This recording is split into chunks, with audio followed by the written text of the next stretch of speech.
Bom, pode pensar. Bem, boa noite, meus irmãos, mais uma vez, aqui reunidos virtualmente, né? Nós aqui e cada um dos senhores em seus lares, concentrados. Vamos mais um estudo do Evangelho no lar. E para que nós possamos nos concentrar melhor, ficar mais envolvidos por esse momento, eu vou ler aqui uma página que chama-se do livro Vida Feliz, é a página de número 8. Viva sempre em paz. Uma consciência tranquila que não traz remorsos de atos passados, nem temiações futuras, gera harmonia. Nada de fora perturba um coração tranquilo que pulsa ao compasso do dever retamente cumprido. A paz merece todo o teu esforço para consegui-la.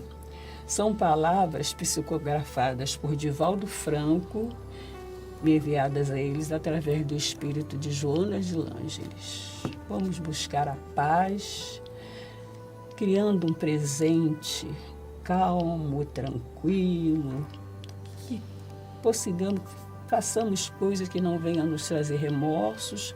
Se no passado cometemos erros, peçamos perdão a Deus, mas estamos preparando que consigamos preparar um futuro onde não haja depois nenhum arrependimento. E agora, então, a nossa irmã, Ana Júlia. Bom, vamos então pedir a Deus, ao nosso Pai Celestial, que nos ajude, que nos envolva, que reforce essa nossa boa vontade de estarmos aqui nesse instante, que envolva aqui o nosso lar, os nossos familiares, para que todos nós possamos receber no nosso íntimo profundamente tudo que nos virá, porque tudo é para nós e por nós. E vamos então ouvir a nossa irmã Ana Júlia com a sua leitura do Evangelho, com a sua explanação. E que assim seja, graças a Deus. Boa noite, amigos. Vamos então continuar no nosso culto do Evangelho no lar. Nós hoje vamos ler o capítulo 8, cujo título é Bem-aventurados os que têm puro o coração. E o tema que nós vamos ler vai ser simplicidade e pureza de coração. Então, esse texto ele inicia com duas passagens retiradas da Bíblia. Uma do Evangelho de São Mateus e outra do Evangelho de São Marcos. Então, vamos à primeira. Bem-aventurados os que têm puro o coração, porquanto verão a Deus. Isso está em São Mateus, capítulo 5, versículo 8. E agora a outra passagem. Apresentaram-lhe então algumas crianças, a fim de que ele as tocasse. E como seus discípulos afastassem com palavras ásperas os que lhes apresentavam, Jesus, vendo isso, zangou-se e lhes disse: Deixai que venham a mim as criancinhas, e não as impeçais, porquanto o reino dos céus é para os que se lhes assemelham. Digo-vos em verdade, que aquele que não receber o reino de Deus como uma criança, nele não entrará. E depois de as abraçar, abençoou-as, impondo-lhe as mãos. São Marcos, capítulo 10, versículos 13 a 16. E aí, logo depois, tem uma explicação de Kardec, Allan Kardec. Ele aí fala o seguinte: a pureza do coração é inseparável da simplicidade e da humildade. E exclui toda a ideia de egoísmo e de orgulho. Por isso é que Jesus toma a infância como emblema dessa pureza, do mesmo modo que a tomou como o da humildade. Poderia parecer menos justa essa comparação, considerando-se que o espírito da criança pode ser muito antigo e que traz, renascendo para a vida corporal, as imperfeições de que não se tenha despojado em suas precedentes existências. Só um espírito que houvesse chegado à perfeição nos poderia oferecer o tipo da verdadeira pureza. É exata a comparação, porém, do ponto de vista da vida presente, porquanto a criancinha, não havendo podido ainda manifestar nenhuma tendência perversa, nos apresenta a imagem da inocência e da candura. Daí o não dizer Jesus, de modo absoluto, que o reino dos céus é para elas, mas para os que se lhes assemelhem. Então vamos lá, né? Como sempre, mais uma lição para nós. E aí a gente vai tentar ver um pedacinho de cada situação aqui apresentada. Primeiro, né, capítulo 8 é: bem-aventurados os que têm puro coração. Então isso aqui é uma frase dita por Jesus no Sermão da Montanha, uma das frases.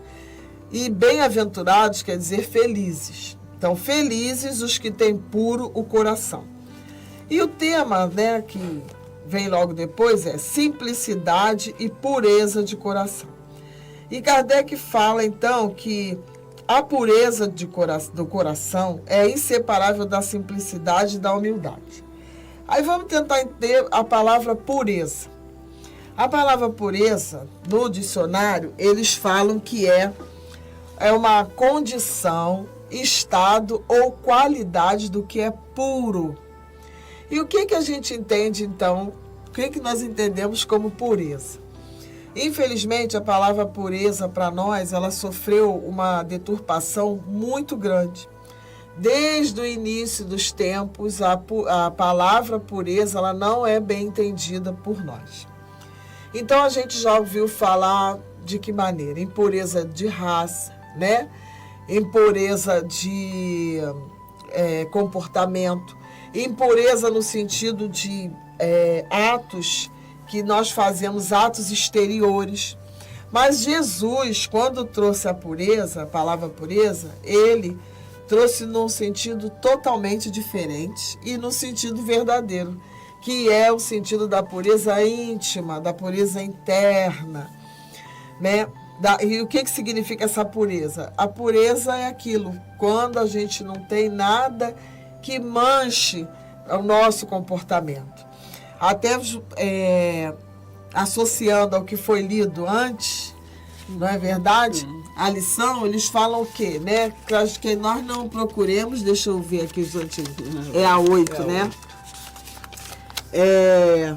Viva sempre em paz, né? Uma consciência tranquila que não traz remorsos de atos passados. Então, a pureza é nesse sentido da consciência tranquila, de realmente seguirmos as leis de Deus. E nós até hoje, ainda não praticamos a verdadeira pureza. Não é? Eu estava até pensando, a gente tem dificuldade, por exemplo, a gente usa a expressão assim, a pureza no olhar. Nós não temos a pureza no olhar. Muitas vezes, né, nós, ao olharmos uma outra pessoa, a gente lança, às vezes, sobre aquela pessoa, né, um olhar recriminador, um olhar, né, de deboche. E a gente vem assistindo, né, num programa de televisão sobre o nanismo. E eu vi, né, que uma das pessoas entrevistadas fala que algo que dá muita tristeza é ver a forma como a pessoa olha para alguém que sofra, que tenha, né, essa anomalia. Então, vejam, a gente, até no olhar, nós podemos ser impuros. Então, é um trabalho, é um exercício que nós precisamos fazer para alcançarmos a verdadeira pureza. E aí ele fala assim, pureza de coração. Aí eu achei também interessante, porque a gente usa muito assim, umas expressões assim, fulano é duro de coração, né? Fulano tem um coração ruim, fulano, né, tem um coração mau. Então, o que acontece? O coração, ele está muito associado ao sentimento, né? Se associa muito o coração ao verdadeiros sentimentos. Então, Jesus enfatizou ainda mais. Pureza de coração. Então, é o sentimento totalmente verdadeiro. Agora, para alcançarmos isso, precisamos começar a praticar. E ele aí faz aqui uma associação com a criança. Né? Ele diz o quê? Que primeiro ele explica que somente os puros de coração enxergarão a Deus. Então só verão a Deus os puros de coração. Mas não é essa visão nossa, material, né? Não são os olhos físicos. É os que vão, os puros de coração irão compreender Deus, irão conhecer a natureza íntima de Deus. Somente os puros de coração. Somente os bem-aventurados, que na verdade significa somente aqueles espíritos que alcançarem o grau de pureza, os espíritos puros. Porque no Espiritismo, né, nós aprendemos que, né, a gente ouve sobre a escala espírita. Então nós sabemos que cada um de nós está em diversa, pode estar numa escala ou em outra. E a escala, digamos, da evolução espiritual, da evolução do espírito, é a pureza, é o espírito puro. Então, somente os espíritos puros compreendem a natureza íntima de Deus. E ele faz essa associação aqui com criança, mas é interessante que Kardec aí também vem nos explicar o seguinte. Né? Ele diz assim, que essa comparação poderia parecer não muito justa, porque nós, espíritas, sabemos que aquele que hoje está no corpo de uma criança traz muitas vezes muitas imperfeições, porque já viveu diversas existências. Mas ele também diz que a comparação é justa, sim, porque o que está sendo observado é a criança naquele momento, na vida presente. E a criança na vida presente, ela tem uma característica muito peculiar, que é da espontaneidade, né? Que é da alegria sincera, não é verdade? E da sinceridade. E que nós, muitas vezes, não temos isso, né? A gente, infelizmente, ainda aprende, né, os atos exteriores, a fingir que gosta de alguém, a mascarar, né? Às vezes, quando diz assim, caiu a máscara, né? Mas a gente, né, ainda ainda estamos nos atos exteriores. E precisamos mudar isso. Porque já nos foi dito, né, por Jesus, que é o nosso modelo e guia, que nós só seremos felizes quando tivermos o coração puro. Agora, isso é um exercício, né? É o dia a dia, principalmente nos nossos lares, aí que nós vamos, né? É um grande exercício no nosso lar. Então, modificarmos, às vezes, a pureza no olhar, a nossa intenção ao falar alguma coisa. Nós somos analisados, avaliados pela nossa intenção. Então, às vezes, até quando fazemos algo que não vai dar certo, ou que não deu certo, o que é visto é a nossa intenção. Se naquele momento e naquela situação eu tinha o coração puro, não era a intenção fazer o mal, isso vai ser avaliado de uma outra forma. Agora, é um caminho, é uma caminhada longa, né? Porque, infelizmente, o nosso aprendizado foi muito diferente. Nós sabemos, né? Deus criou todos iguais, com o mesmo princípio, o mesmo início. Nós é que fazemos essa diferença, que ainda fazemos. Não tem ninguém superior a ninguém, né? Temos pessoas com mais conhecimentos ou com mais qualidade, mas não podemos dizer que fulano é superior a outro, né? Agora, é uma caminhada. Quer falar alguma coisa? Não, nada disso. O que eu posso falar é que tudo está aí, né? Agora só nos resta um grande esforço de conseguir fazer com que tudo isso penetre em nós, para nós alcançarmos o verdadeiro objetivo nosso aqui na Terra, que é da perfeição. Se não for nessa vida, será numa próxima, mas que cada vez mais, né, nós vamos caminhando para atingir o objetivo do Pai Celestial, quando nos criou, quando nos dá essa oportunidade, né, de estarmos aqui numa nova encarnação, principalmente nos nossos lares. O objetivo desse estudo nos lares é fazer com que nos entendamos, que nos acertemos, que nos compreendemos, que possamos ter uma visão sempre melhor do outro que está ao nosso lado, que tentemos sempre ser melhores para aqueles que estão conosco. Enfim, peçamos a Deus que nos abençoe, que nos envolva, que nos ilumine, os nossos mentores e amigos espirituais, que nos ajudem. Nesse esforço que fazemos, nós também nos esforçamos, sim, por isso estamos nesse momento de oração. Nos ajudem para que possamos vencer nossas vaidades, nossas fraquezas, nosso orgulho, nossas dificuldades, que são imensas, para que possamos sair vencedores nessa grande luta que é o vencer. Maria Santíssima nos abençoe, que o Pai Celestial nos envolva com seus filhos maravilhosos e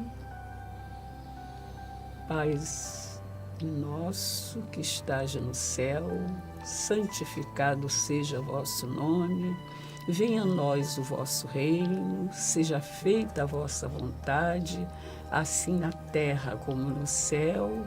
O pão nosso de cada dia nos dai hoje. Perdoa as nossas ofensas, assim como nós perdoamos a quem nos tem ofendido. Não nos deixeis cair em tentação, mas livrai-nos do mal, que assim seja. Ave Maria, cheia de graça, o Senhor é convosco. Bendita sois vós entre as mulheres, bendito é o fruto do vosso ventre, Jesus. Santa Maria, Mãe de Jesus, rogai por nós, pecadores, agora e na hora do nosso desenlace, que assim seja. Paz e bem, paz e luz, paz, muita paz. Beber água.